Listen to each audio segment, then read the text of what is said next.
For those of you new to Unreal Online Learning, you can gain access to it by going to unrealengine.com, Learning and Support, and Online Learning. Here you will find free Unreal Engine video tutorials as well as full guided learning paths for all different things inside of Unreal Engine as well as Twinmotion and the Quixel ecosystem. If we take a look at the content library, here you'll see that we have it broken down into categories including games, architecture, automotive transportation, broadcast live events, film, television, as well as the foundations for the engine. These are really high quality courses that take you through everything including blueprints, materials, full Kickstarters for animation, really focused courses on doing visualization for architectural spaces, introduction to global illumination, real-time rendering fundamentals, post-processing, building better pipelines. There's some really detailed material on here for sequencer, full in-depth courses into the rendering and how Unreal Engine renders, sequencer training for cinematic shot production. This is amazing content. It's broken down into learning paths, collections. You can favorite things. It's broken down into different languages, including Japanese and Korean and Chinese. You can actually search the entire library, and once you complete a course, let's take a look at one of the ones that I created. You'll see that they're broken down into different videos that have full assessments, and once you get through the whole thing, you will actually gain a badge that will be tracked as achievements, micro-credentials. And if we go and take a look at your actual profile in here, these things will start to stack up. You can see that I actually need to do a few more, but as you complete them, you can actually share them on Facebook, LinkedIn, and Twitter, and kind of show your progress as you're learning Unreal Engine and Twinmotion and all the other things. So be sure to come in here and check this out. This is an amazing learning resource. Once again, 100% for free, a great learning resource for instructors to assign to students that are learning Unreal Engine, and a good flipped learning model as well. If you're looking for teaching resources for Unreal Engine, make sure you go to unrealengine.com, Learn and Support and Education, and scroll down here to the Educator section. If you click on Learn More, it'll take you over here to the Instructor section where you can gain access to our instructor guides. If you click on Get the Guides, you'll be asked for your Epic ID that'll take you into the Educator Resource section. Now this is all completely free, and you'll immediately gain access to 4 guides that are written for instructors. Now these are full lectures, these are full project files and actual assignments in classes, full assessments, quizzes, tests, terminology sheets, all released through Creative Commons that you can actually use in a classroom right away. So you don't especially have to become a subject matter expert to teach Unreal immediately. If you want to teach VR, if you want to teach blueprints, if you want to teach game development, or just, materials, lighting, sequencer, different parts of the engine, this can be a really valuable teaching and or learning resource for anyone who's interested in working with Unreal Engine or teaching Unreal Engine. So make sure you check these out. These are really valuable. Once again, completely free, completely available for you to use inside of a classroom or any kind of a teaching scenario or training scenario. There's many more under development. One to come out soon is Design Visualization, which is a sort of a non-game application of Unreal Engine. We've got more in development for C++ and a variety of others that are sort of in development down the line. So please be sure to check these out. These are great resources.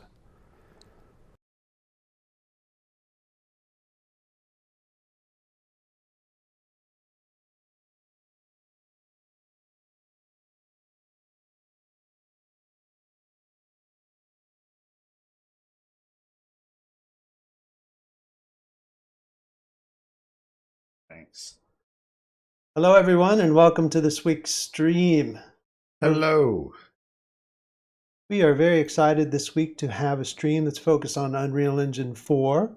We're also focused on Twinmotion and Fortnite Creative, all focused on secondary education. We've got some great guests today. Below me is Linda Sellheim, who works with us here at Epic Games, and she's really been great to work with because she's been leading the effort in secondary and has done a lot of work. So we're really excited to talk to her. If you can recall, a couple weeks ago, she was with us and started touching on this subject. So we decided to bring her back onto the stream because there was so much interest really in secondary education, and she really was awesome and helped bring together some of the educators that she's been working with. So we also have Steve Isaac here, and he's going to be sharing some great material that he's built for a lot of the classes that he teaches. But he also, some of you may recognize him because he streams quite a bit on Twitch as well. And we also have Nick Pant here as well. And Nick has also been doing a tremendous amount of work working in Unreal Engine. He is a high school history teacher. And so throughout the stream today, we're going to be talking about how these educators, as well as a number of other educators, build amazing learning resources uh, through the Mega Grants program, through a variety of other programs, and then release a lot of this amazing content, really like in so many of the things we do at Epic Games, to the community. As usual, we have Tom Shannon here with us today, who's going to be helping us throughout the stream. Hello, But without Lewis. further ado, let me allow these fine people to introduce themselves as well. Linda, let's start with you. Just, tell us a little bit about, the work that you've been doing here, and then we'll introduce our fine guests today. Sounds great. Thanks, Lewis. Happy to be here again. The last stream that I did a few weeks ago with Tom and Lewis, we had so much interest. So it's really fun to be back and talk about secondary education. I've been with Epic a little over a year, and this is a sort of a near and dear place. I worked in secondary education at Autodesk, and I just see the potential, having been an educator also for many years before that. We've got some great tools, and the two teachers we have on today, Nick and Steve, have both worked closely with me, helping to create lesson plans and really sort of get our program rolling. And one of the things we really want to point out is you may be doing game design, you may be a career tech ed program, or maybe you're just a history teacher looking for really cool stuff to do in your classroom. These tools are so accessible and really easy to facilitate. And that's what I'm hoping Nick and Steve can get some of those things across to you. And lots more coming from us at Epic in secondary.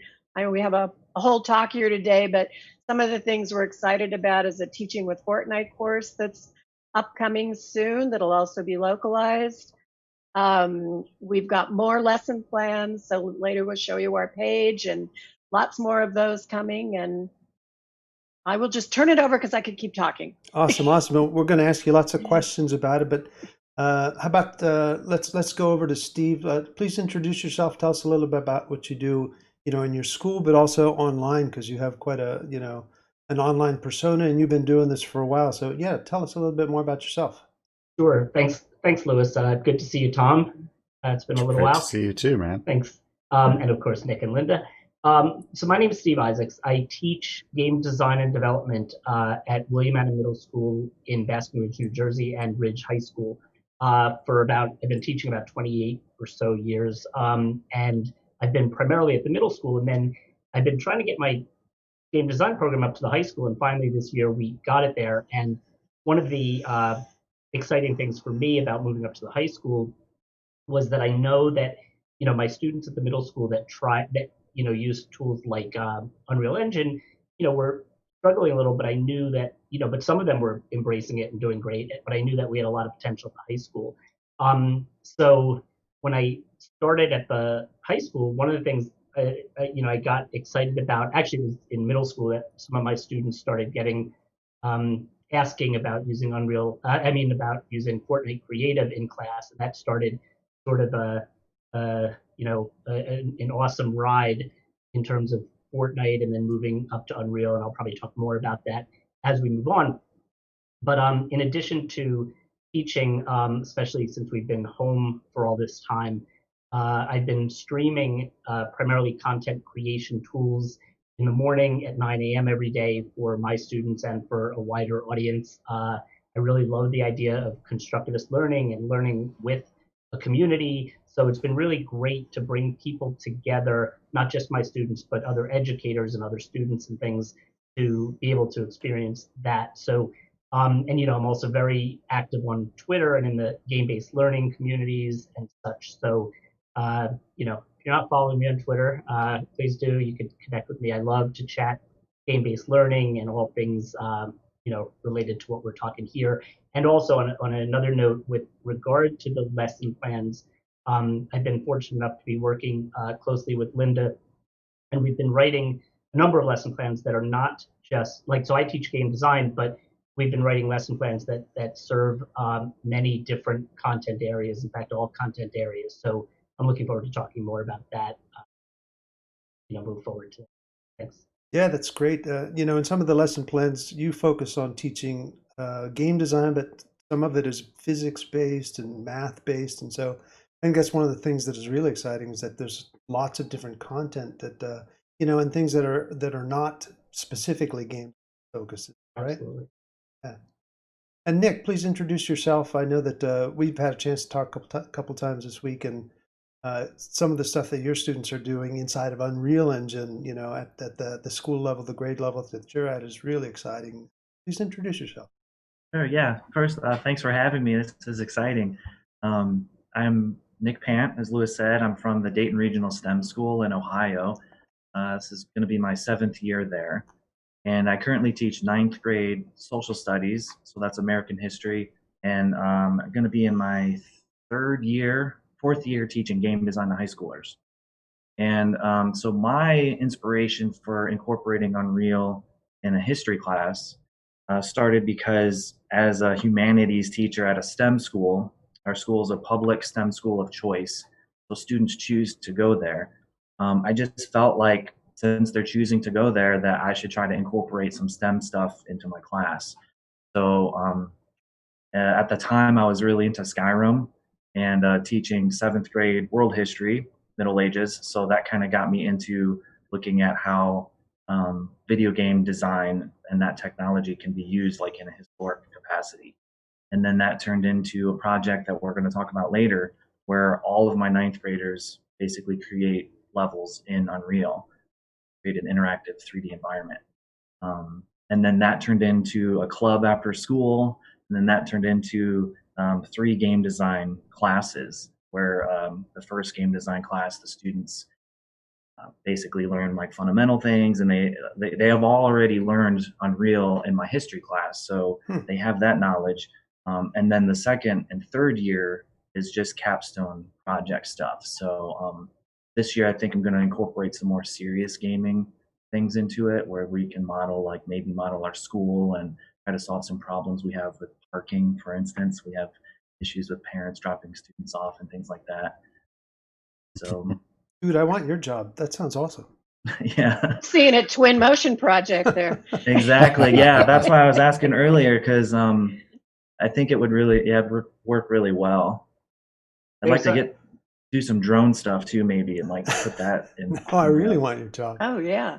I was just going to say, one thing that really struck me that you said, Nick, was that when the kids get into your game design class, they've already used Unreal Engine in your What kind of high studies school class. is Yeah. this? That's awesome. That's actually a prerequisite. They need to be they can't take game design until they've taken my freshman class. Wow. That's a high school. It's something Steve and I have talked about a lot is the idea that these are tools, just like people use the Adobe suite in classes to do homework. The idea of, even if it's not a class project, how can you submit your history homework using Fortnite or using Unreal? Just a lot freer, introducing teachers to it. Yeah. Mm-hmm. Just like you might use Photoshop or Illustrator or PowerPoint. And I think as the school year starts, and if we're still in the online learning phase, I mean, I'm looking forward to having, instead of doing Zoom every day, meet in the world of a game. I've seen examples with Red Dead Redemption and things like that. Kids would love it. That's a great idea. Maybe not build that the game, template. Build the template. Maybe not that game. You could have your Maybe own for island in college. Fortnite. Yeah, I was going to say, Yeah. Fortnite Creative seems to fit that bill Yeah. pretty nicely. Well, so let me ask you a question. Linda, let me ask you a question. Some of this came together because of the Epic Mega Grants program, right? Can you give us a little bit of history of when you got to Epic, maybe a year ago or a little bit after, you wanted to find a way to infuse curriculum, specifically in secondary education, with content. And so it was right around the time that the Epic Mega Grants really started to gain momentum. And so you sort of did you generated some efforts to make sure that you could focus some of that attention into the secondary space and build awareness in the secondary space. Can you tell us and give us some background about, how that all came about and how curriculum through secondary and finding these fine educators to help release curriculum to the community sort of happened? Yeah. Well, one of the first things that I started doing at Epic was going through the education mega grants. And we were seeing, one of the first things I noticed is a lot of secondary teachers applying for mega grants. And it was, it was just a great way to connect. And it's actually how I met both Nick and Steve. We have a handful of teachers that are kind of our inner circle that we've met through the mega grant program. And we have some links that I know Mark will be posting in the chat about that. But we're very interested in talking to people about what they're doing in their classroom. I'm a big proponent of working with the community for really authentic learning that we can share with the broader community. And the Mega Grant program is really about paying it forward. It's really about working with people who are doing work that we can share with the broader community to see the success that they're having. And both Nick and Steve had really compelling cases, and they were really interesting. I immediately went, we got to talk to these guys. And we're seeing more things come through in that space, which is really exciting. The more we talk about it, as we build our secondary program, I really want to do it with the community. I want to partner with people. I'm not a fan of creating large corporate curriculum and going, here, you try to make this work. You already know what's working in your classroom. And we've, through this network of teachers, there's Steve and Nick and other people we've been working with, we found people that are doing just really interesting things. We all know students love games and this, sort of the 13 and up age range in secondary school, and the creative ways that we've seen people use this stuff. And you'll see it in some of our lesson plans, which are all created by teachers for teachers. Yeah, that makes perfect sense. And so how was that experience for you guys, Stephen?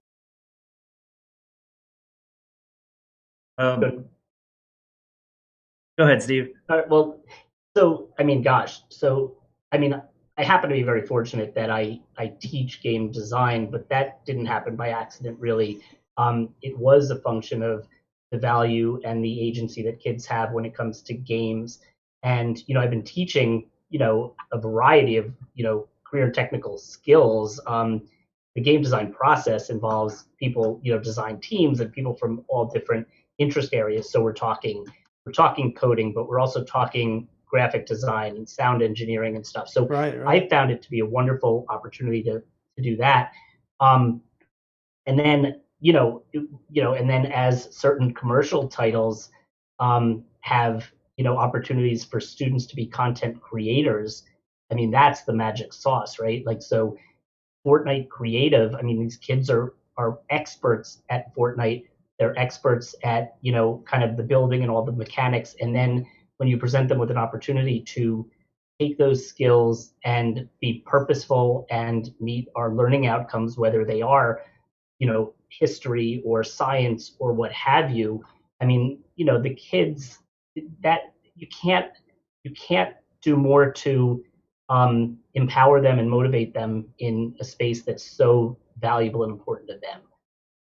Well, right, because you basically were showing, and I think this was, part of what you may have seen, Linda, is that you saw that, both Steve and Nick were basically exposing what the kids already knew through the vehicle of Fortnite Creative and through Unreal, and formalizing it in lesson plans that other people could benefit from, right? And so I think that's what made it so easy to empower them with, grants. Say, well, yes, you guys are doing great stuff, and the kids love it because they already know how to use this stuff. They're already experts, like you said, Steve.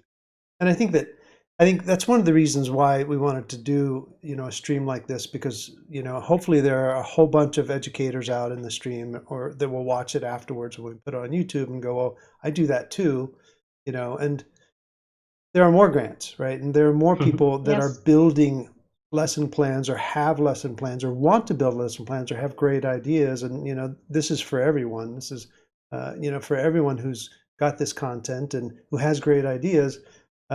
Yes, there's a question that popped up, will we be able to see the material that Steve and Nick have done? And yes, so the format of today's stream is that we're going to talk about some of, how this all came about. And then later on the stream, we're going to be showing you where you can go and access the existing material that they have built and that we host on our site. And then talk about some of the content that is in development now, because there's already a dozen or so lesson plans that have been posted up, that are Yes. beautifully structured and beautifully formalized with full rubrics and outcomes and goals that, can be used today. You can download them today, use them in a classroom environment, and then you can see some of the outcomes from the classrooms that Steve and Nick teach. But also Linda has developed some for Twinmotion as well. And once again, like everything we do at Epic, it's all free, right? So Yeah. And we really encourage teachers to sort of look at our format or their own formats for lesson plans and think about creative ways to bring their own ideas to this. We'll talk about the contest in a little bit too, but there's so many opportunities here. And you look at we talked about the emerging jobs in this immersive world that's coming about with interactive 3D and everything from virtual production and film. We've got a really active teacher in Canada doing virtual production stuff with his high school students. And then the traditional art class, I mean, the opportunities, you look at what Nike's doing, and we have people using these tools in fashion. And, I'm going to say this 10 times. I hope there's not enough women in these industries. And, it's a great way to explore a broader spectrum of, of ideas, everything from interior design, which we talk about Twinmotion being a good, but even Unreal, all of these things being great, exploratory. I could even do an interior design project in Fortnite Creative. I mean, tools are all there. right. Now let me ask you a question, Nick. There's a perception, maybe, some people have a perception that Unreal might be difficult, might be hard. It's a big program. There's lots of buttons. And yet you present it to, kids in secondary education, and they're able to pick it up, build projects, do assignments where they're basically teaching American history or presenting American history inside of it. And I've seen the videos. They do presentations that last, 10, 15, 20 minutes inside of Engine. That sounds like, and you teach them this stuff, where do they learn how to do this? There are people that are potentially somewhat intimidated to get started, and yet you've got, students, young students that are jumping in there and building these projects. How does that work?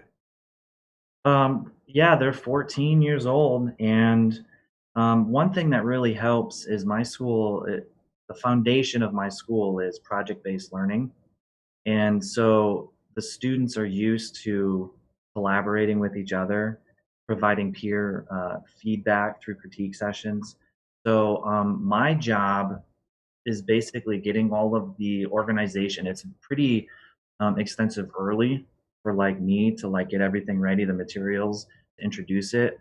But once, after a couple days, once they're in it, they're helping each other. I'm just kind of the guy because there's 28 students in my class, and you have students who have never played video games. That was one of the most shocking things when I started this, was how few students actually played video games. Um, and to Linda's point about females, the best levels come from female students, hands down. Like you'll see, I can show them today. Like Oh, yeah. I don't know what it is, but the ones that are always like the most grand, and you'll see in the examples what I mean there. The females, they knock it out of the park. But they're really good at helping each other, so that gives me the confidence to keep doing it each year. Another part of it is the resources provided by Epic. There's so many. And the another thing that I tell the students is the type of people who are into this stuff, this type of technology, are very active online. So there's just so many resources out there. If you can't figure out how to do something, Google it, and then you can figure it out, and then you can teach someone else. So like I've modified a lot of the Epic tutorials, and then what I do is I challenge the students, hey, if you figure this out, make a tutorial, post it so that we all can benefit. So it's kind of this like community of learning, and it just works. I don't know. The kids, after 2 weeks, they know more about it than I do. Like honestly, like seriously, everyone listening, if I can do it, your grandma can do it. So you just got to jump in. And then I think part of what you're saying too is that they have to have something to work towards. So project-based learning is about giving somebody an objective. Because if you don't have a goal, if you don't have a box to kick the ball through, you're not really playing soccer. And that's one of the reasons that I focused on a museum. Like when I first told colleagues I wanted to do, video game design, technology, and history, they were all thinking, oh, you're going to like simulate battles and stuff. And I was like, that'd be cool. But everybody knows what a museum is. Everybody's been to a museum.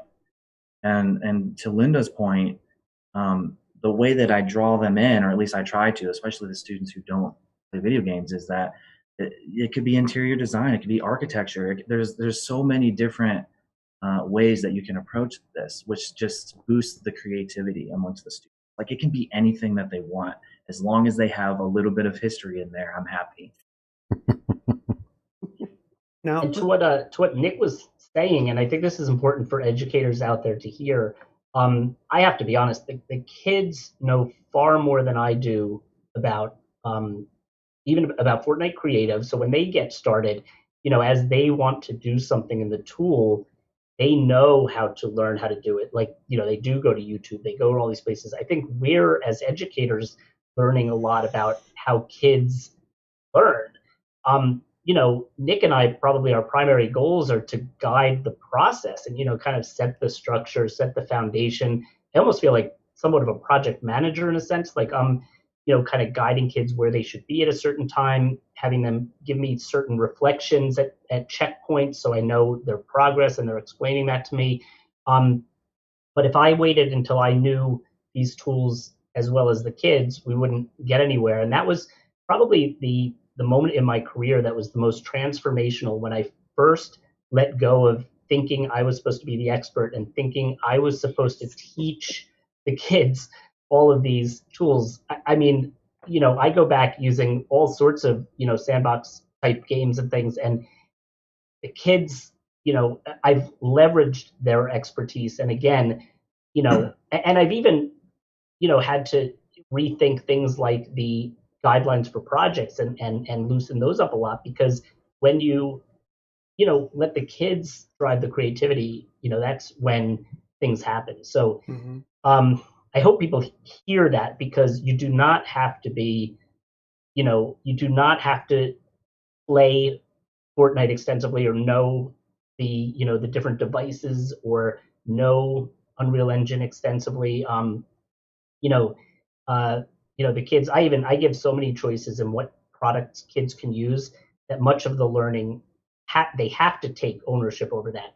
And for some kids, that means they don't choose a tool that they're not comfortable with, or try it and then, maybe pull back. But the ones that are really motivated, might just go full force forward. And I would hate to hold those kids back, to be honest with you.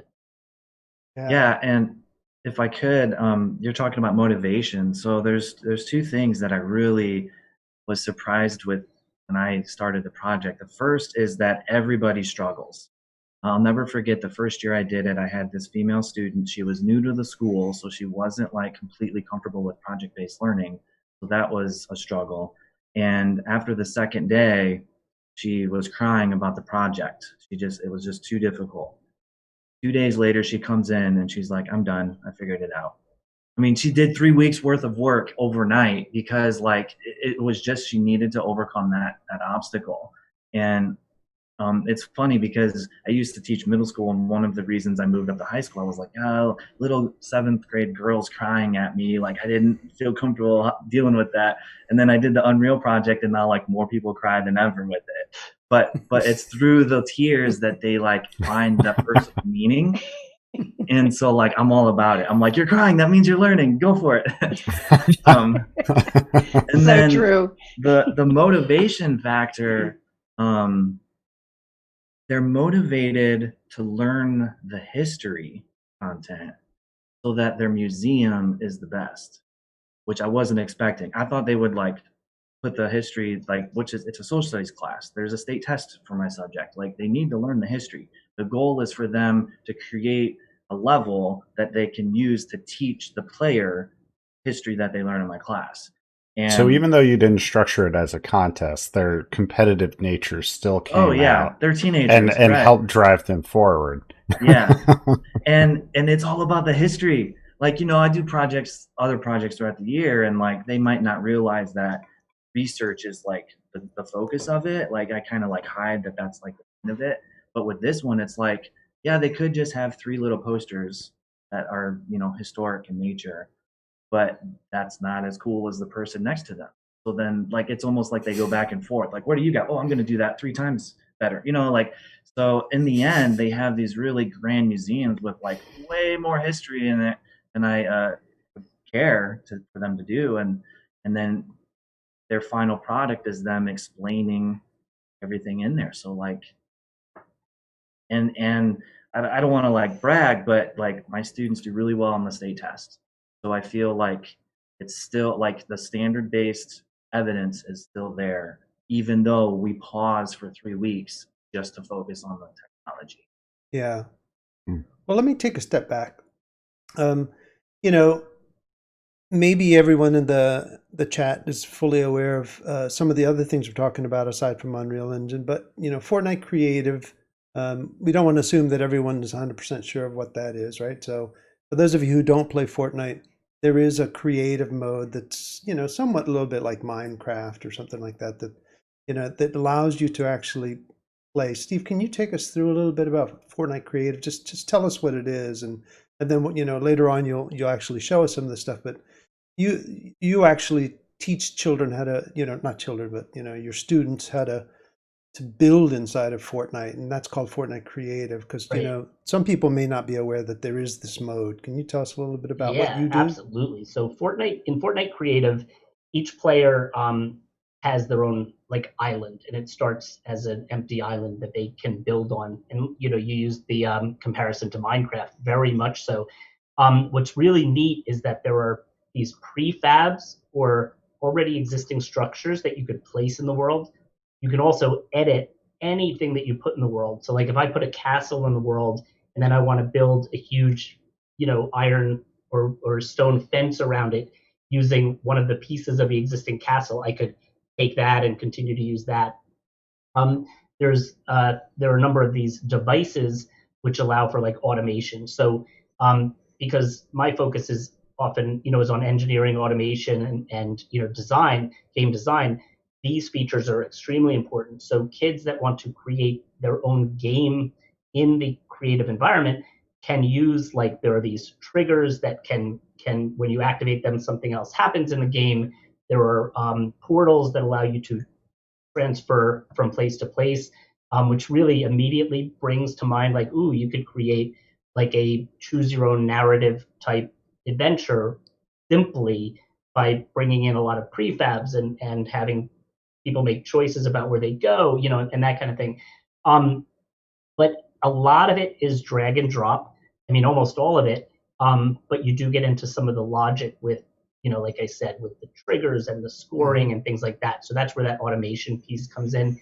And the things I've been seeing kids create, like, you know, one of the projects that we'll probably show as well is I decided like to write a lesson plan that I'm fascinated by Rube Goldberg machines, and they, you know, teach simple science and engineering concepts.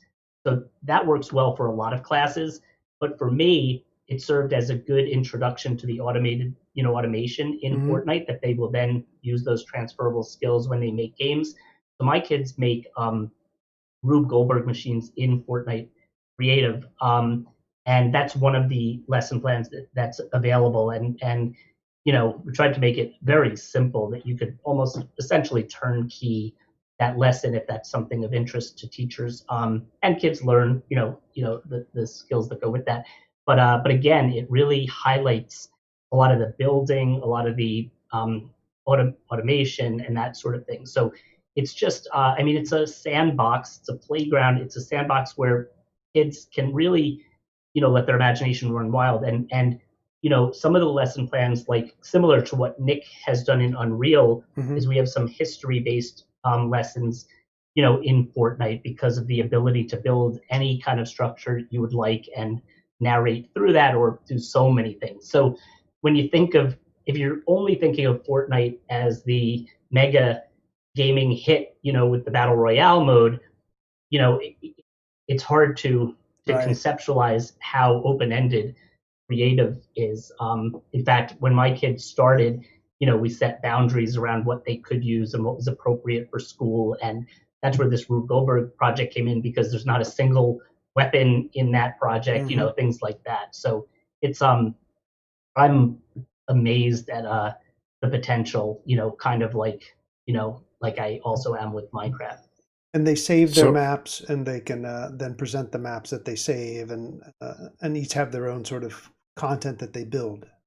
Right, exactly. And so my kids tend to, it leads to another wonderful skill, because for most of the projects my kids do, they have to then present, a video playthrough of it. So they're Rube Goldberg machines, and I have a playlist that I shared and can share again.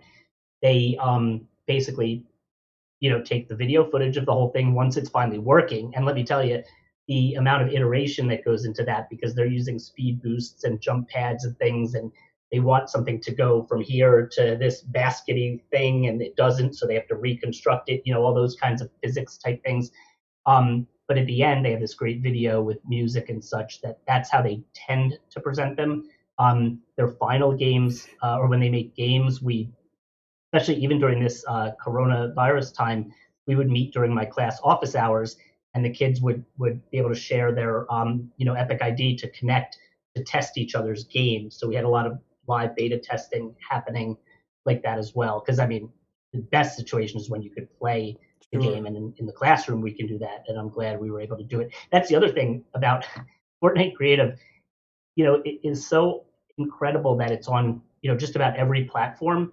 So and you could go from working on the computer to your PlayStation 4 to whatever in the same island, and collaborating with your friends, because it is cloud-based, is so easy compared to some other tools. So those are some amazing things to consider, especially in this time where, I send a kid home, they don't have their gaming computer that we have at school, but they have their PlayStation 4, and that's really key. There's a lot of questions in the chat about like hardware and what platform you're running it on, and Fortnite Creative even runs on Switch, iOS, Android. So, the chances that a student has access to it at home are greatly increased. And like you said, because it's all cloud-based, there isn't that friction of figuring out where files are stored or any of that. It all kind of acts in the way that they're used to. It acts like a video game. They're used to, it auto saving and friends lists, and they're very comfortable in that world. So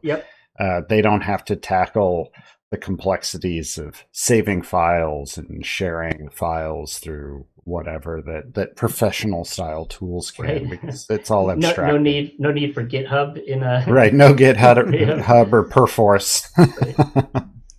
Great skills to learn, but it's nice to have the accessibility without that. Now, Linda, you have been focusing on the Twinmotion lesson plan. Can you tell us a little bit more about how Twinmotion factors into secondary and the lesson plans that you've been working on as well?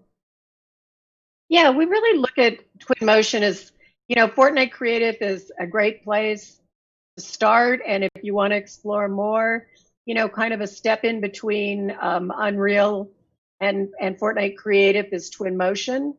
And I think of it as a creator's tool. When you look at it on the Epic website, you'll see a lot of really beautiful high-end visualizations, but it's a phenomenal tool. It's very easy ramp. So I used to teach software and have been around 3D for a long time, but now I spend more time in Google Sheets. So I was really interested in this, and it hasn't been out for a very long time, and there weren't a lot of teachers using it. So I decided to jump in and just explore what it would be like to put together a lesson plan. And so the Sustainable Park lesson plan is actually from us at Epic.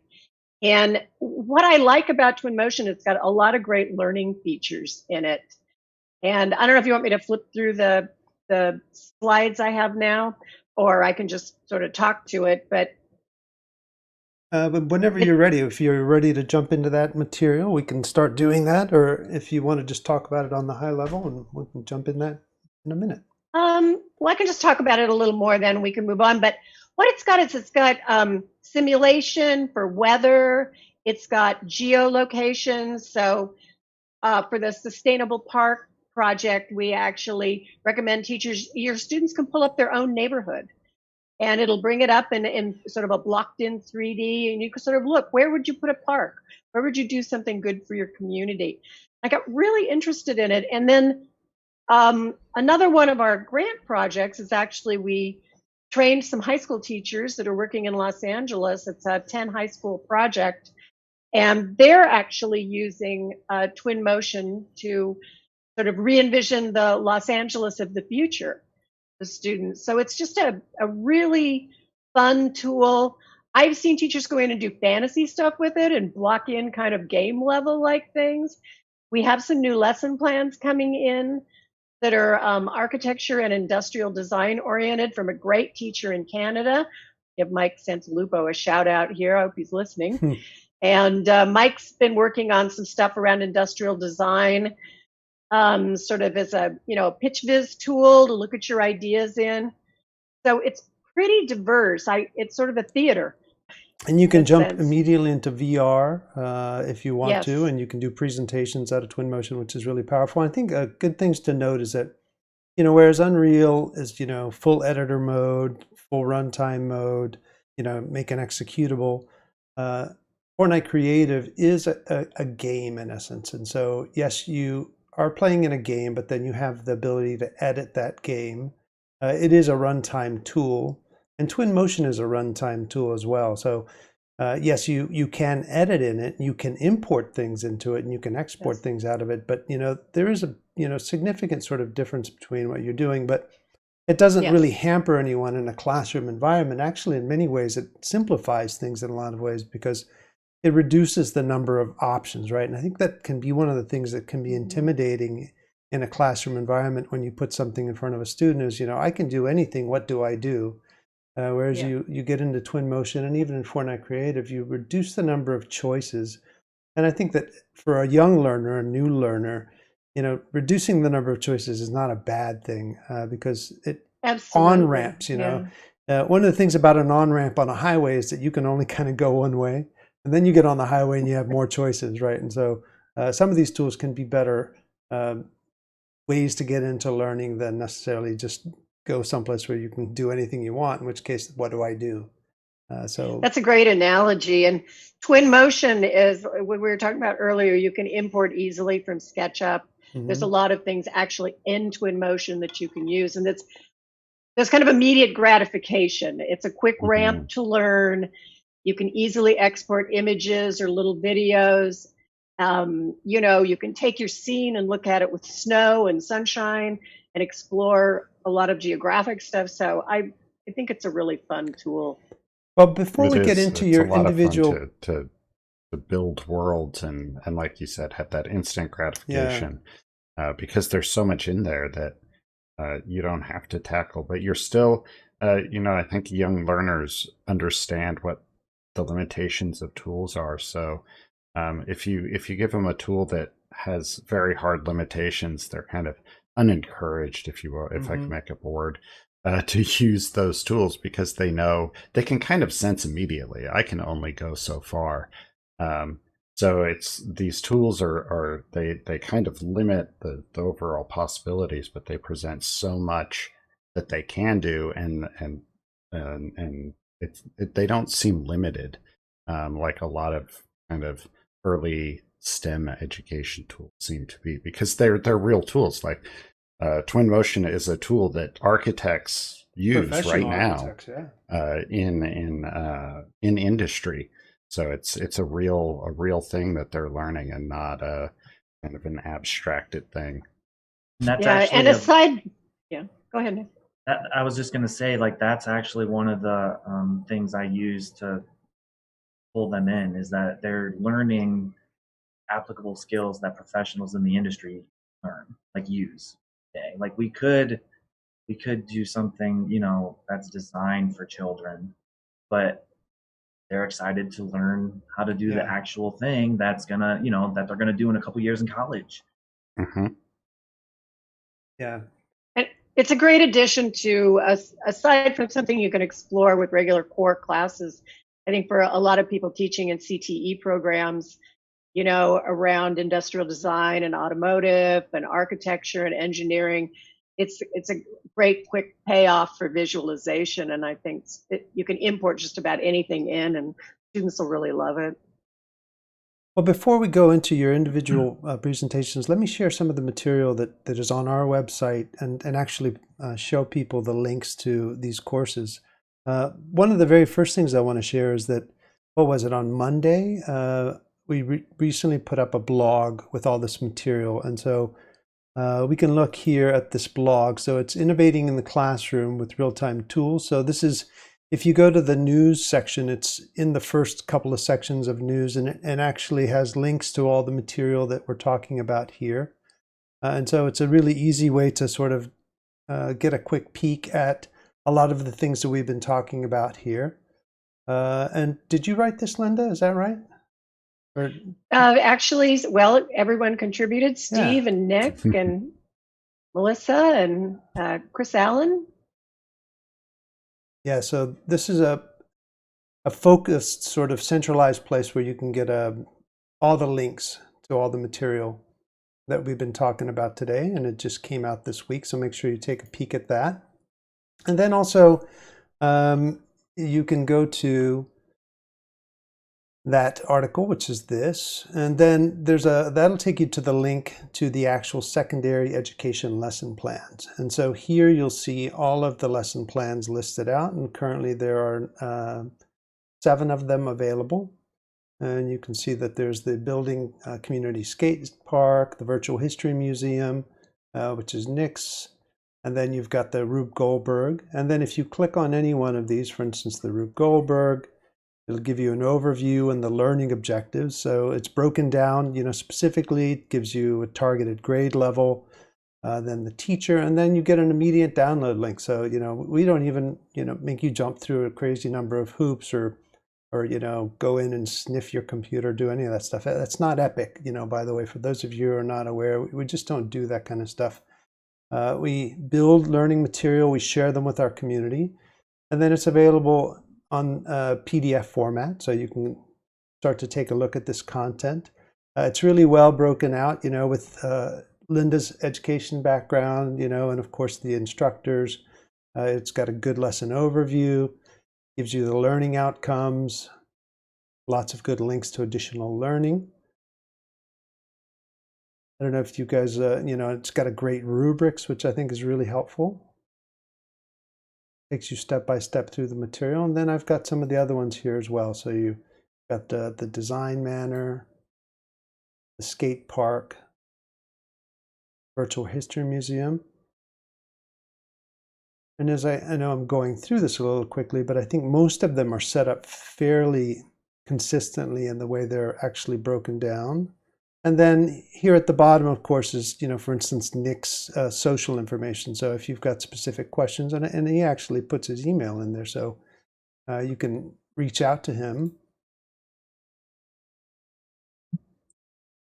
So these are awesome, and they're super helpful pieces of learning content. And we have lots more coming. And, you know, we have our online learning library to support teachers getting started. And Louis talked about that earlier. But we also have our Teaching with Fortnite, Teaching with Unreal, and Teaching with Twinmotion courses that'll be coming over the next few months to really help teachers just get started. And we're excited to get those up. The first one will be Teaching with Fortnite. Tom here did the Teaching with Unreal, and these are really just to enable you to get in the door and help easily facilitate. Great. Linda, you want to jump in and share your material with us? Yeah, do I just share screen normal, Yes. like in Zoom? Yeah, absolutely. Okay.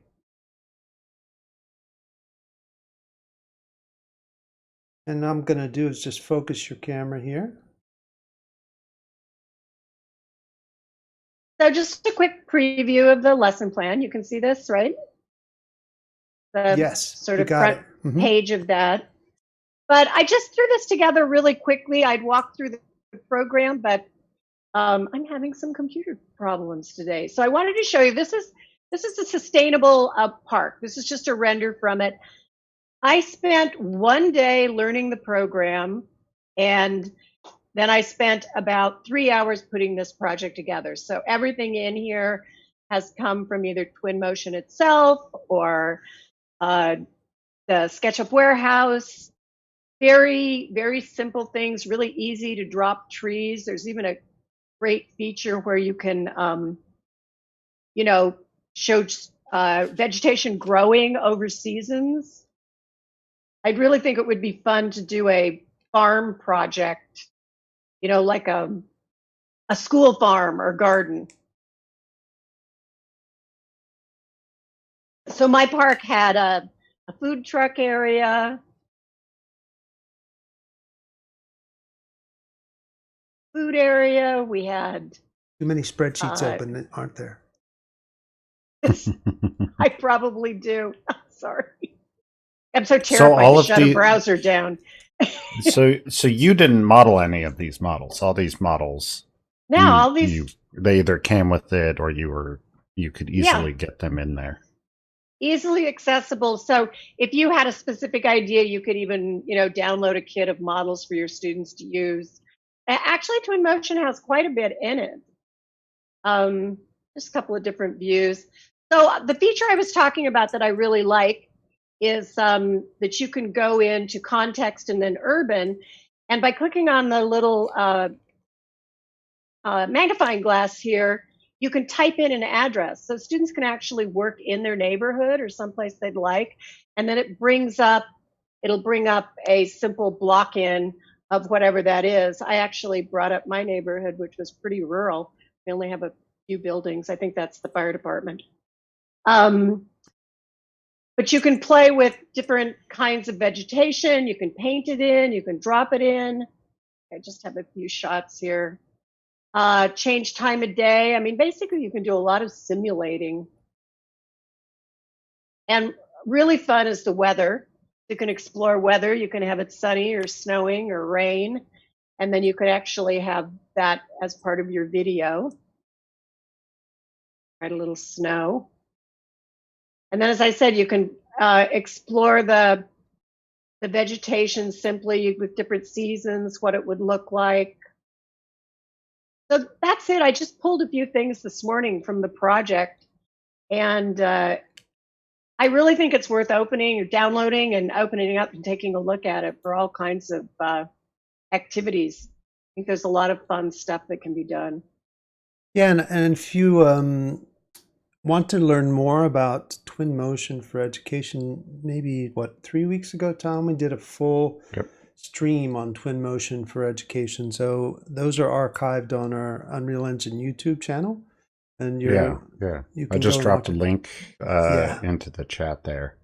So yeah, we talked to David Beach of Drury University, and he walked us through kind of how he's approaching teaching Unreal and gave Twinmotion and gave a little demo for everybody. You know, Mark just put a question in that someone has asked, and they asked about overarching videos that give teachers a good idea of how UE4 is used in industry. We have Teach with Interact, or what is interactive 3D video that was just released. And I think, Mark, you could drop that into the chat, which does really give teachers a good idea of all the different places Unreal's being used. It's about a 3-4 minute video, and our wonderful Amanda from the Communities, the narrator in it. And that's a really good place to start. And then a few weeks ago, when we talked about the Creator's Field Guide to Emerging Careers, that really highlights it. We've just chosen 8 careers in there just as kind of a window, but there's so many wonderful places now that people are using these tools. So yeah, we did I hope another that full answers the stream about question. that too. So, and Yeah. it's probably one of our most viewed education streams to date, which is also on the YouTube channel. And we focused really specifically on the demand for 3D skills and Unreal Engine real-time skills really all over the world. So that's another one that maybe I can ask Tom or Mark to put into the chat here, because you know, for those of you who are going on summer break and are going to have some time to do a little bit of homework like that, there's some amazing resources that are exposed in that live stream. And Linda was a guest on that as well.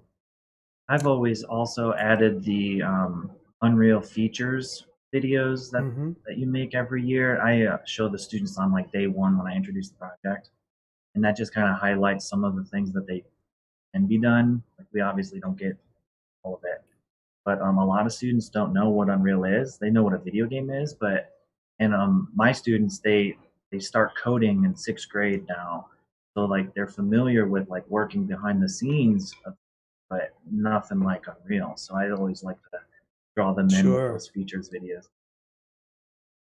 And the Creator's Field Guide on emerging careers that we did, you know, we've got information in there that if somebody in your school is doubting why this is valuable and why it's important to learn this stuff, we have a lot of information in that guide that will really help show what these learning paths and the skills that relate to industry and jobs. Great. Well, how about we move into Fortnite Creative? Steve, would you like to share some of the content that you've been building? Sure thing. Let me try to share my screen.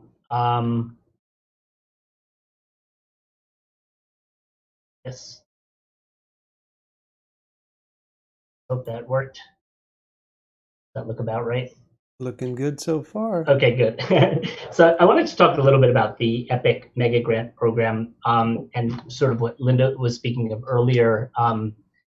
So I can take a step back actually. So Fortnite Creative, I had said before that my students, I generally like to give them choice in whatever tool they want to use. So Fortnite Creative was released, and I was kind of just waiting somewhat patiently for kids to start asking about using it for their projects. And last year, I had a group of kids. It was funny too, because for whatever reason, it was all in my 4th period class. Like, I teach 3 8th grade classes, and this was all this one class. A number of them asked if they could use Fortnite Creative.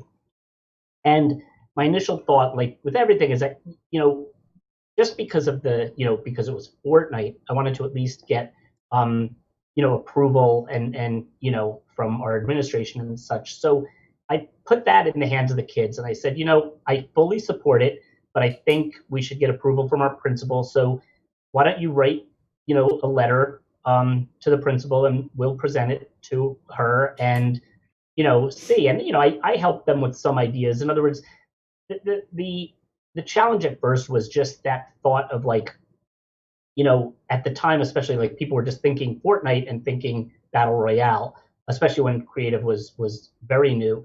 So, the kids did a phenomenal job of explaining how they wanted to use this tool, how they understood what was appropriate for school and what we could do, and what they wouldn't, do and such. And they even suggested and asked, hey, if we do this, can we'll even ask, get parent permission for anybody who's using Fortnite in class. So our principal, it was interesting. She's great. So she understood immediately, I think, the value it had to the kids. She totally got what they were saying about, how as a tool, it was no different than anything else we might use in class. And her biggest, concern legitimately was things like FERPA and COPA, for student privacy. And so the research that she and our tech person did, revealed that fortunately Epic follows, their student privacy regulations are right in line with everything we needed. So that was a big few, because that would have been the only thing it seemed like could have held us back. So the kids went ahead and started to create their games in Fortnite Creative. And in my class, they go through the whole iterative design process. So whatever tool they're going to use, first thing they do is they create a design document, which is standard in the game design industry. So they're learning about that. They come up with, their storyline, their character descriptions, their if there were going to be enemies in the game, descriptions of those, the descriptions and sketches of their different levels and all this. So again, that was no different if they were using Fortnite Creative as if they were using Game Maker, or if they were using Unreal or what have you. So that was, quite successful, which got me to thinking a lot more about Fortnite and Unreal. Knowing that Fortnite's made with Unreal, and one of the goals, a lot of people today talked about, industry standard tools. If you have a kid graduate high school with a strong set of skills in using Unreal Engine, they are so marketable right out of the gate. So that's the other thing about what we're doing is like, let's be very real and be like, we're teaching kids very real skills. I think Nick mentioned it before that, in other words, why take a tool that sort of maybe somewhat emulates that when we could teach kids to use real industry tools, right? So my idea for the mega grant, because I've had some kids try Unreal and whatnot, is I figured let's like take this scalable game design idea. And so my goal was to use Fortnite Creative, as a starting point, with the ultimate goal to be to get kids, especially now that I teach at the middle and high school, it provides me more opportunity to scaffold the learning so kids can work their way from Fortnite to Unreal. So that's where that kind of came from. And the great thing about that was, I guess the idea caught the attention of Linda and the education team, which got us to start talking about things like, lesson plans and really using these tools in the classroom, and formalizing that rather than, just, saying, hey, you could use it as a tool or whatnot. So we talked about, and Epic launched, which I'm so excited about, the Teach with Interactive 3D contest, where it's running until the end of September, which gives people time for sure. But basically, it's about building lessons using some of the tools we've talked about today, Twinmotion, Unreal Engine, or Fortnite Creative, to which will become part of this great library of lesson plans we have coming. But I mean, I don't know, when as an educator, it's not often that we see a contest come across where you can win $25,000 for submitting a lesson plan. And as you see, there's a number of opportunities here, which also led me to understand from a lot of my conversations with Linda how invested Epic is in education. I've been very involved with ed tech companies and game-based learning and all that for years. And I've seen some projects, some companies sort of start to dip their toes in the water and then kind of back out for some reason. And Epic is full on invested, which from an educator standpoint is, really awesome to see, because it does mean that we can, make things happen for sure. So that leads to, we've talked about today too, the Rube Goldberg lesson. This was the first lesson plan that I designed. And again, the idea was, while I teach game design, I wanted to offer something that could be used by, a wide variety of teachers. So this is technically a science and engineering lesson. Kids get into learning about simple machines, which are important in, Rube Goldberg machines. And a Rube Goldberg machine, many of you probably know, but it is a overly complex set of of interacting components to basically automated components to basically solve a very simple problem. So the end goal, it's funny, they just did their contest, the bar of soap challenge, where with real physical things, you had to make a Rube Goldberg machine that did all these different things and ultimately just dropped the bar of soap so somebody could wash their hands. So similar, my kids were tasked with that idea of, and also of emulating a number of simple machines in, Fortnite. So they had to come up with interesting ideas for like what a corkscrew, what a screw might be in Fortnite, what a wedge might be in Fortnite, things like that. And like everything in my class, and I think it's funny, I think a lot of Nick's lesson plans also focus a bit on the iterative design process because it's so important. And they create their Rube Goldberg machines. I'll show, I have a playlist on my YouTube channel with a bunch of the student projects. I'll show a little bit of one of them. This one was neat because these kids decided, I guess you're not getting my sound, right? Or are you? Probably not from the computer. Okay, then I'm gonna not have it on. But they wanted to revisit all of the different seasons of Fortnite in their Rube Goldberg project.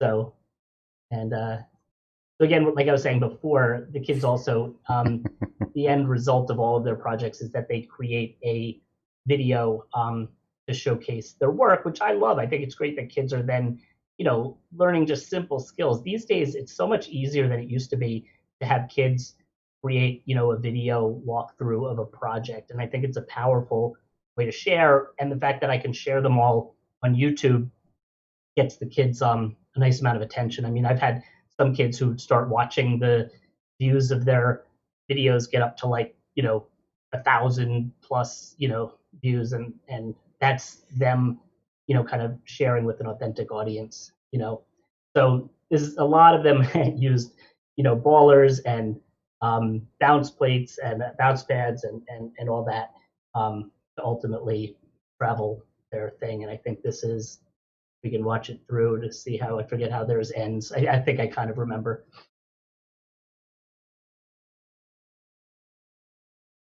That's so cool.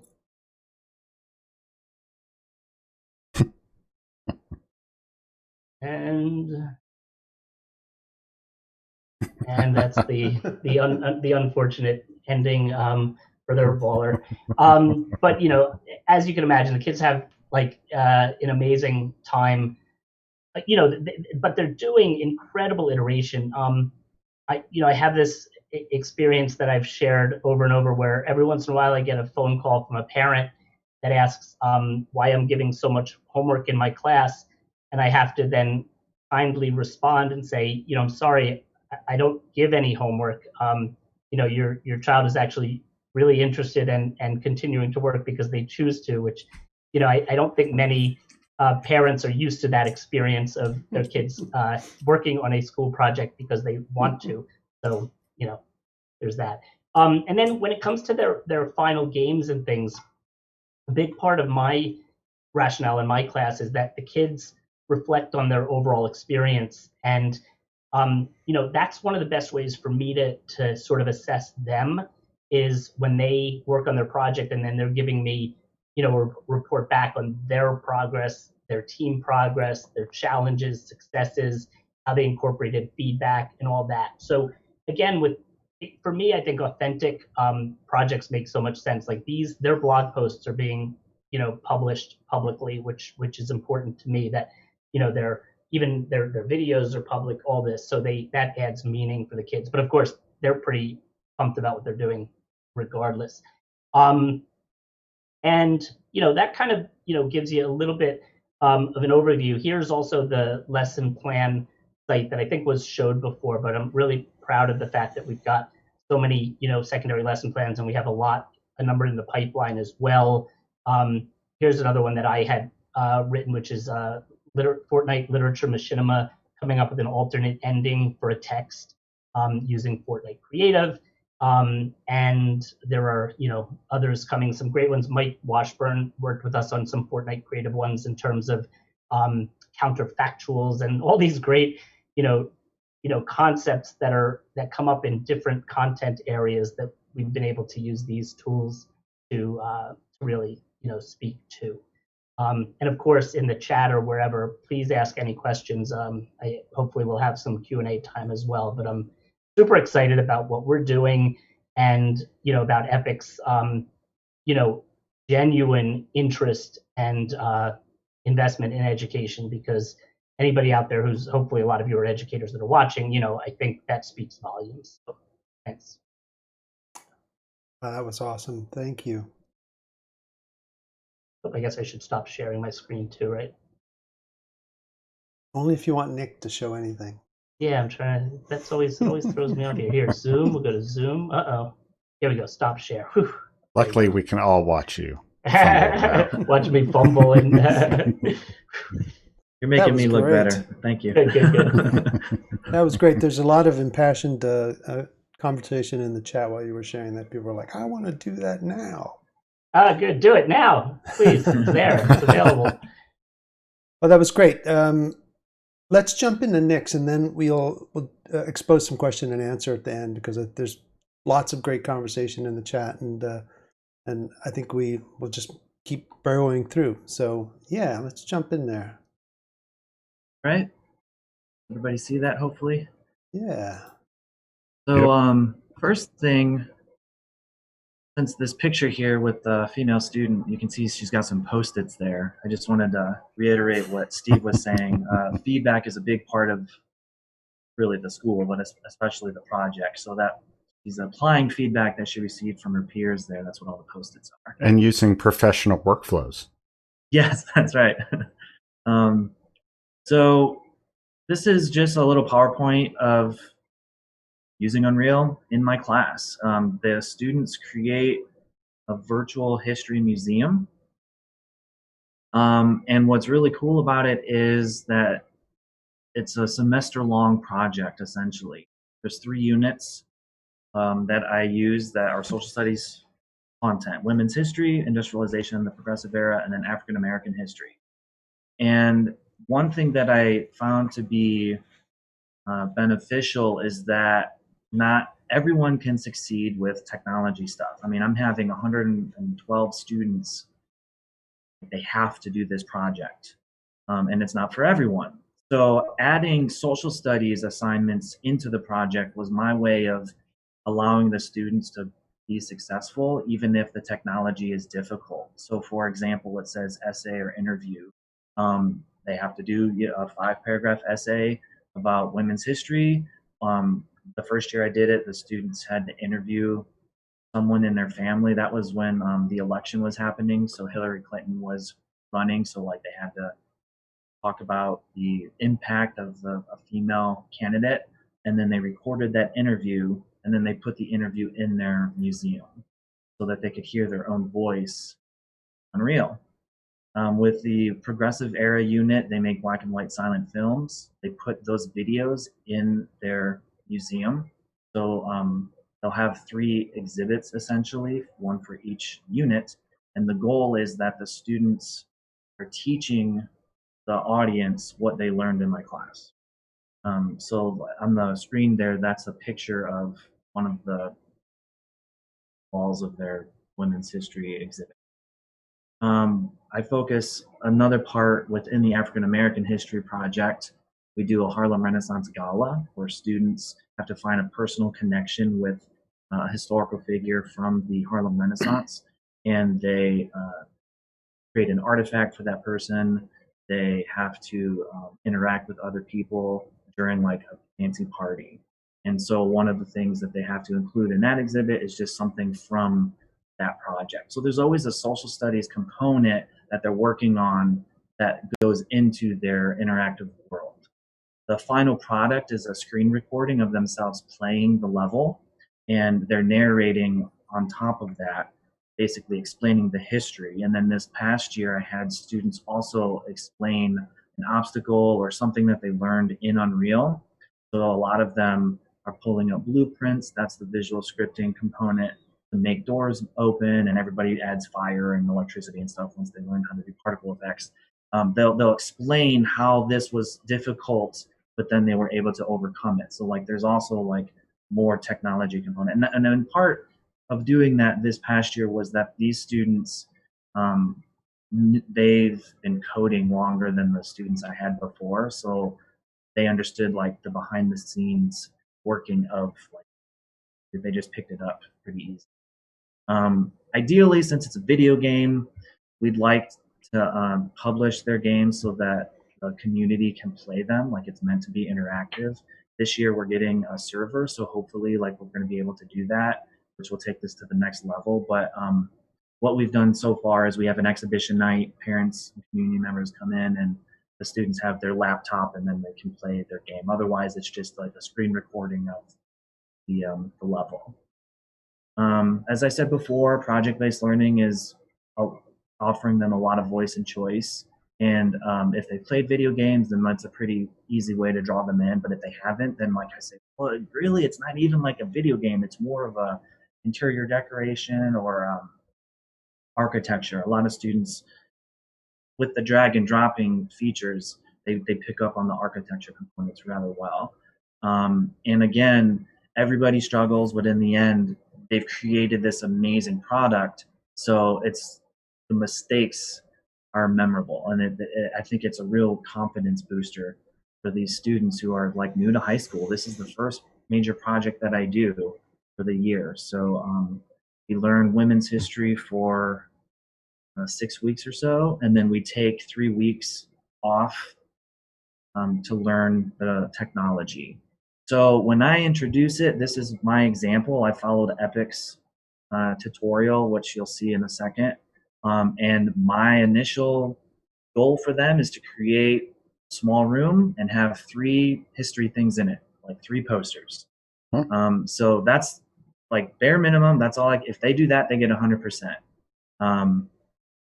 This is their example. So right away, I was blown away with how you said you wanted a museum, right? Like this is a museum. So like it's multiple rooms and these grand designs, and everybody wants to put their museum on a mountain or in the middle of an ocean. So but I wasn't kidding when I said after a week or 2 of learning this stuff, they're better than me. And you can see there, like the bottom picture, it looks like a museum. So I just wanted to show some of the documents. If you go to the examples, the lesson plan examples, you'll see I followed the template that we're trying to encourage everyone else to follow when they apply for the competition. But I also wanted you or to recognize that everything is modified. I'm not really big on rubrics. This is what I use with my students, especially since my class is history. I don't want to penalize them too much if they can't do the technology component. In the end, everybody does it, at least hits that minimum. And then the audio file there is crossed out because after the first year or 2, I kind of made it optional. But I wanted the students to see like that's what we've done before. This is the Level Designer Quick Start tutorial that is offered by Epic Games, but it's modified so that I can highlight certain things I wanted the students to see or add different ways to assess them. So you can see on the right there, question 14 has red text. That means that I'm expecting the students to do something to like basically get points, get credit to turn in. So like I made this document, but a lot of this stuff is in Epic. So this is probably the most difficult component to like how I present to the students, because what I'm asking them to do is to have a printed copy version of this, what I made, while looking at the online digital version from Epic that is just a little bit different. And I found that the reason that I did this was the first time I was going through the tutorial, one of the buttons was in a different spot, and I just knew like that was going to trip up the students. Rather than me having to explain that 100 times, I'll just make my own like version. So the students will have several things open, and that's tricky at first, but then after a day or 2, they like master that system and they're fine. Everybody's able to like turn in the assignments. So this is what I'm looking for. I just basically, the red text is gearing them towards things that maybe they'll use later, because the goal is they're going to complete this tutorial and take screenshots along the way. They're going to watch video. So like that first part is written tutorials. This part is video tutorials provided by Epic. And I think Mark's going to be posting the links. So then here I want them to learn certain vocabulary and then also provide screenshots to basically make their level interactive. So like they learn all about blueprints here. We spend about a week doing this stuff in the level designer quick start tutorial, and then another week and a half to do these 9 videos. And then they have, 3 or 4 days to make their museum. By that point, they've learned all the skills that they need to make their idea.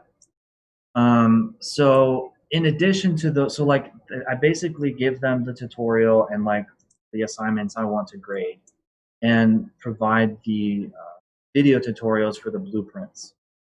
Then there's other components that they're going to want to learn so that they can make it like a functioning museum. Like they have these really big ideas, but tutorials just get them the basics. So then I reach out to the online community, and there's a lot of other video tutorials out there. One thing that's really helpful is to learn how to do sprites. That's basically adding a 2D image. You can kind of see in the middle image there how there's several little boxes of Rosie the Riveter. If you just drag an image into Unreal, that's what it usually looks like. So like making it a sprite will make it look like one poster. And that's basically like the minimum everybody needs to have 3 posters, and then like get the good grade they want. There's a lot of text that I want, especially since the students have to do the screen recording rather than like people play it. They need to prove that they learned history. So that bottom left cornered picture there, you can see the text pops up on the screen when they use the blueprints to create the trigger that when the person walks into a certain spot, presses Z or something, that text pops up and it's teaching history. You can also have the text be like on a document so that when you walk up to it, the document pulls up. They have to learn how to add audio and video for their other social studies components. And we even teach them how to do web browsers and games. So like all of the students at my school have digital portfolios that they code. They actually can have a gift shop or something in their museum where they can learn about the author of level, and then in doing that they go up to like a little pretend computer screen, and then there's 2 main ways that we teach. They can either open up the web browser in Unreal, or it can take you out of the Epic launcher, like now you're looking at their portfolio. So that press E to read, that's the example where like if you walk up to there and you press the E key, then the whole document, the women's essay, that's what that is there from the first unit. They have to write that essay, they have to put it in their level because that's part of it. Pretty much all I wanted to show. Ben Ormstad is one of the YouTubers that I use frequently for these extra. Like he has a really good one where the text pops up, the document pops up. His video for the silent films. The students watch that video. It's like less than 10 minutes, I remember correctly, and the students are able to they act out like skits that they film basically for the industrialization and progressivism unit, and we studied black and white silent films, and then they put that in their level. His video shows students how to do that, and I really like him because there's a couple instances where he's just trying to figure out how to use Unreal and he'll mess up, and then he'll backtrack and he'll problem solve. And I like students to see that because they're doing the same thing, and then they learn how to do things. The first year I did this, I didn't know how to have the video and the audio from the video sync up without doing like double the work with the blueprints. which was fine because they're silent films. So they just needed the video. Well, a student figured out how to do it, and then he made a tutorial and then shared it with everyone. So that problem solving is just to the max. Again, it lasts three units. So they spend 3 weeks. We kind of pause learning women's history. So it's not true PBL where we're like learning a little bit of the technology and then doing the content. I just think like there's a lot that they can forget with Unreal. So we pause learning history. They've already learned women's history. And it takes about 3 weeks to learn the technology and then add their first unit. And then I only give them 2 days to add their second exhibit and then 1 day to add their third exhibit. And that's been plenty enough time. As Steve said earlier, they are doing this at home even though they don't have to. So like I've heard from parents the same, like, why are you assigning so much homework? I have zero homework. Like they've had plenty of time to work on it in class. But they just they're competitive. They want to make it look like this and not just a little room. So feel free to reach out to me if you guys have any questions. And game development is fun. Yeah. You know, those of us who develop games often are like, in our free time, we're like, so should I play a game or make a game? I don't know what to do. I don't know which one would be more fun right now. Yeah, and like it's really cool to see too because like now whenever I play a video game, I'm like aware of trigger boxes and things like that. Like it's cool, and like the students are experiencing the same thing. Like it's not just cool to them. Like it's not their life. I mean, some of it is, but like I think that as I was saying earlier, some of you, we have our first student graduating this year. He was in the first class when I taught this 4 years ago, and he's majoring in game design. Like he didn't even know that was a thing before like he was introduced to a history project. So it's been fun. Yeah, I want to remind everyone too that I think one of the second educator streams that we did was the field guide for educators, education resources, and it's archived on YouTube. And it just literally was us, Tom and Mark and myself going through this huge list of really valuable learning resources, and many of them were really great YouTube resources that are available, and a lot of the stuff that Epic puts out, and there's a huge community of developers that we interact with quite regularly, and a lot of stuff that is super valuable for anyone who wants to teach Unreal. I think one of the things that I like is that I think both of you have said we don't have to be subject matter experts for our students to do a lot of great work in Unreal, Twinmotion, Fortnite Creative, and for us to feel comfortable assigning and supporting our students through the stuff. And so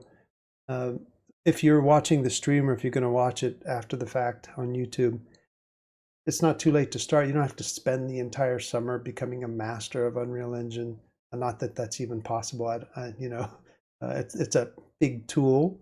You don't have to do it. There's so much content out there, so much great material that you just have to help point people in the right direction. In many cases, that is really all that is necessary is becoming good at helping guide people, be a good shepherd, Yeah, and if I could speak to that point, because as an educator whose passion is history, social studies, this was really like I was nervous to do this. And, I want to be able to answer every student's question. And with Unreal, I can't. Like, I just, the Mega Grant has really given me confidence to like devote more time to it. But like when the day is done, like my students take a state test with social studies. So like that needs to be my focus.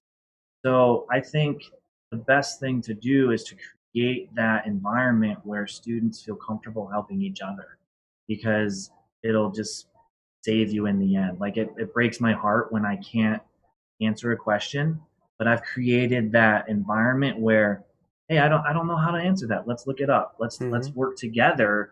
And that's another professional skill that is all of a sudden thrown into the mix. So like for the first year doing this, it was difficult because I didn't have all the answers, like with everything. Well, that's always been a struggle, I would think. But now it's like, no, the kids are better at this anyways. So like, here, I'm just gonna drink my coffee and watch them be awesome. Well, Right, Linda, and that's that. Being a facilitator is, I think, and very much, especially with technology and these fields that move so quickly and are driven by community like this.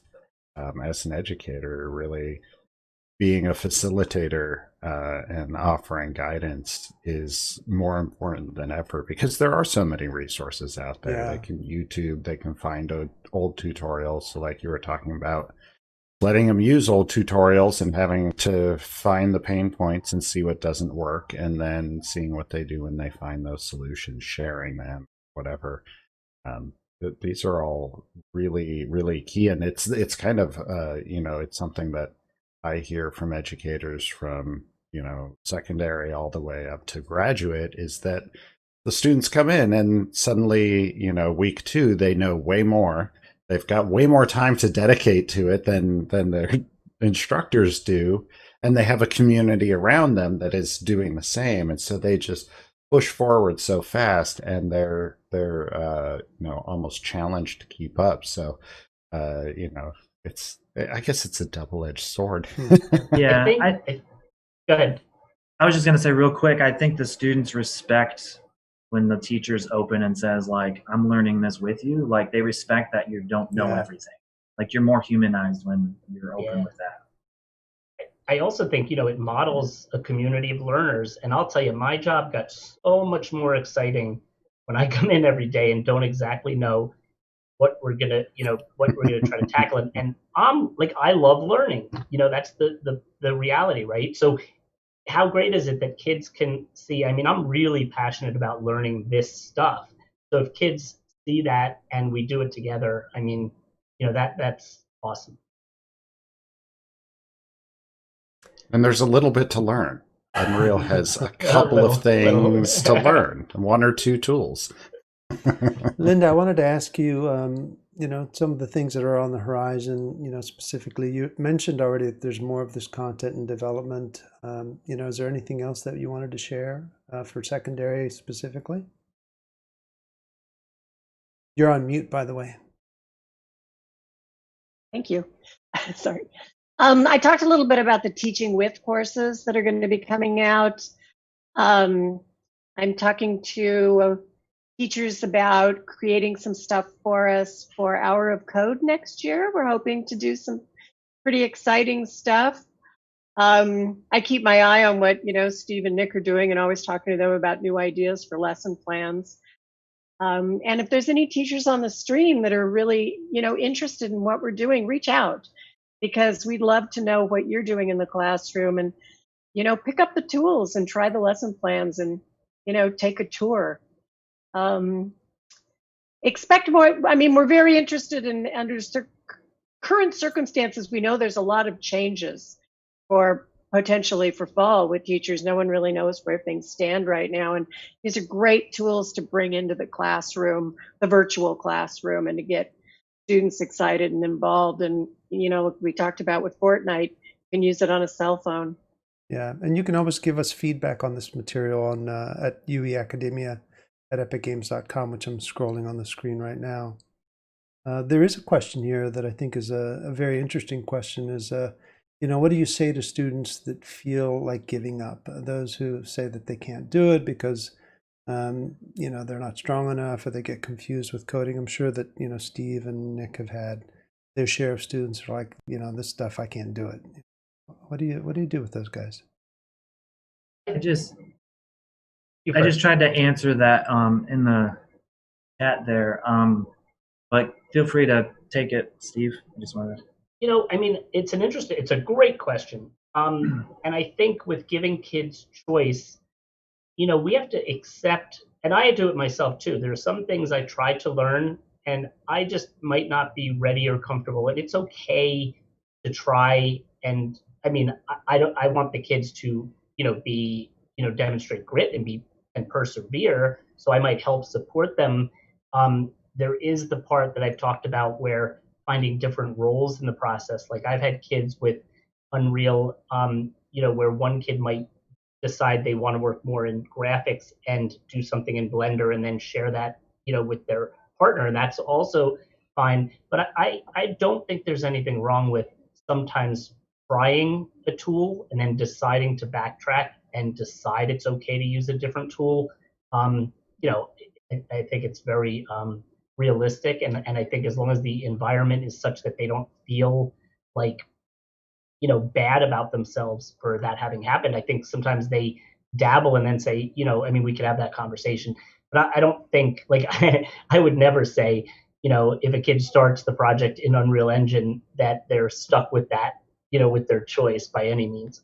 Mm-hmm. Yeah, and I think it's important. I mean, teachers are masters at flexibility. So, like, just remaining flexible throughout, understanding that that's why I have the other components to the projects, because if they can prove to me that they're learning history, like, they're not going to fail, right? Like, it's not a technology class. So, like, that may be different between Steve and I. But I've found that there's a couple little ways that I can differentiate the lessons. Some of the students, I've only had one student who didn't complete the final project. He had a pretty extensive IEP, and technology was one of his struggles. And so instead of using Unreal, he just like drew out his museum, and then it was kind of like a big like blueprint or like concept art where it explained what it would be, what his museum would be. I had a student once who had he was able to make like basically my example of Unreal, but he wasn't meeting all the goals of the project. So he made like a little bit of it, and then I had him create a journal entry that took the viewpoint of someone entering the museum. So like as I walk into the museum and I look left, I see Rosie the Riveter, and like if I go up to it, it has this caption, and it like so he's still explaining what it would have looked like, and he's still explaining the history. As Steve said, I think voice and choice is key. If you set the bar where they can meet it, then they get confidence, and then they want to try a little more and a little more, and then before you know it, they do something. Yeah, and we've even, we have a template that we, ask people to look at when they're submitting lesson plans for the contest and stuff. And there's a whole section also on modifications and adaptations. It's so important. I mean, we have such diverse learners that we need to be, like Nick said, flexible. And I think that's one of our huge roles as educators. Every kid doesn't have to be, be able to do everything. In other words, like I said, I don't think for me, at least certainly with my, 8th graders or even the high school kids, I don't think making them doing the project in Unreal Engine as a requirement would be a good idea at all. So it's a matter of the kids choosing that and then assessing, and I love when a kid makes that, as long, makes the informed decision that it's not right for them. Mm-hmm. And they also, like, the peer support really does go a long way. Like, this just last year, a student asked me how to do something. I went over, I showed him how to do it. I felt really good about myself as a teacher, like, yeah, I finally actually helped you. And then I walked away, and he wasn't able to do it. So I had to go back, and I was like, and then his partner just like helped him, and then he got it. You know what I mean? So like that, there's just that language. It's one of those things too. Like if you ever have a guest speaker come in, the students like learn from them, even though I just said the same thing the day before. Like it's just you got these different people have a different perspective. So like, true.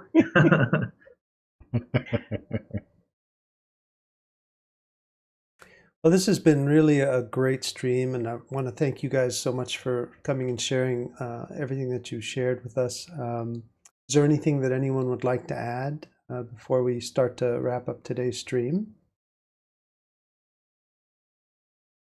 I'll just say, everybody, yes, we all do. You guys go.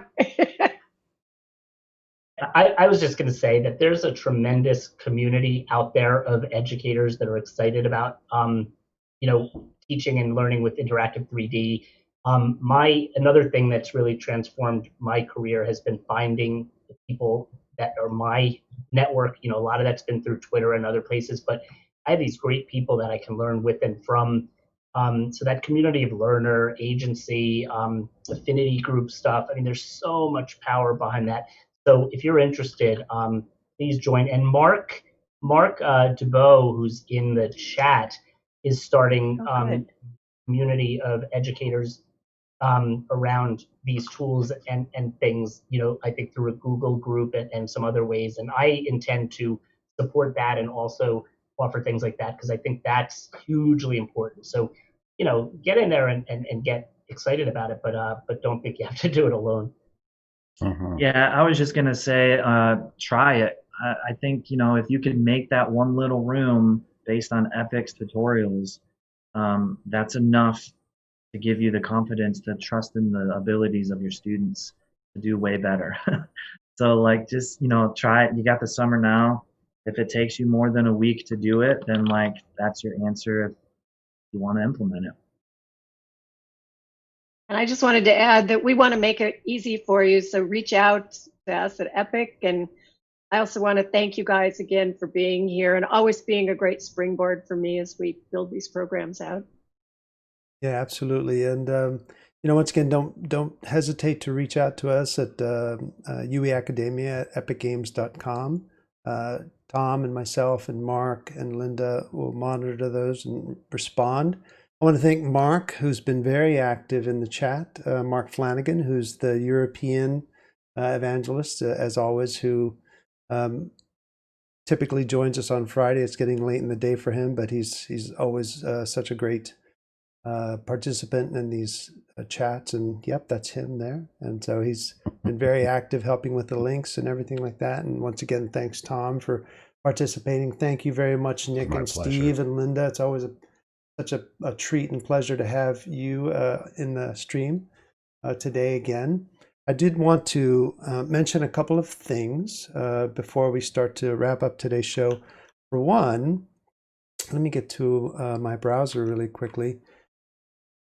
So typically, and I think a couple streams back, we featured the 2020 academic student reel, but we wanted to let everyone know that we've had such an abundance of really amazing student work in general that this year we're actually going to have 2 reels. So we posted a blog that talks about the student reel, and you can go and get this at, of course, unrealengine.com, celebrating student success in the spring of 2020, where we will be doing a whole new reel. So everyone should submit great student work, and this will give you a link here near the bottom where you can find out more information about how to submit a reel. Basically, you take students' work, you post it on YouTube, Vimeo, sites like that, and there are guidelines for how we do it. And then you send us an email at student.reel@Unreal Engine. They don't have to be public posts, so you can put them up there, and you can have them private. Just send us the link. Of course, you want to, do a nice high-res video. Make sure that it's a 1080 and nice high frame rate. And we definitely want to make Lewis, sure I just posted a blog post that we did in November of last year with some tips on how to make sure that your students are submitting the best quality and kind of the work that we want to see and give them the best chance to get onto that reel. So that's really exciting. There's just so much good work that now we're, going to have 2 reels. Maybe in the future we'll have even more. So that's really exciting for us. The other thing I wanted to share with everyone is that we've got some great streams coming up. Next week, Tom, I think, will be taking the stage and getting into a really technical, I don't know, we haven't decided whether Tom or I. He's going to be doing some blueprint stuff. I've been working on some control rig stuff, which is really, really some of the newer technologies in the engine. Cool. Super cool. We've got some really exciting streams coming up that are going to focus on the relationship between C++ and C++ and Blueprint. We've got some streams that we're working on that really focus on very specific roles that lots of students study, like students that want to be character artists and so forth. So stay tuned. We tend to put those in the About section on Twitch, so we'll update that as soon as we get some more concrete information with dates and so forth. So if there are no more immediate questions, we want to thank you all for joining us today. And hopefully you're enjoying these Friday streams. We really enjoy doing them. We want them to be really informative. We want them to be mostly helpful for the education community. And we really enjoy having guests that, are so willing to share and share their knowledge and share the way that they, engage with our tools and build a community and continue to build thriving communities. So once again, these streams will get up on our YouTube channel in the next couple of days. And thank you all so much for sharing your Friday afternoon with us. And hopefully you have some nice plans for the weekend. And please stay safe. Thank you all very much for joining us. And we'll see you guys. Goodbye, everybody. Thanks again, Steve, Nick, and Linda. Pleasure. Thank you, everyone. Cheers. Good to see everyone.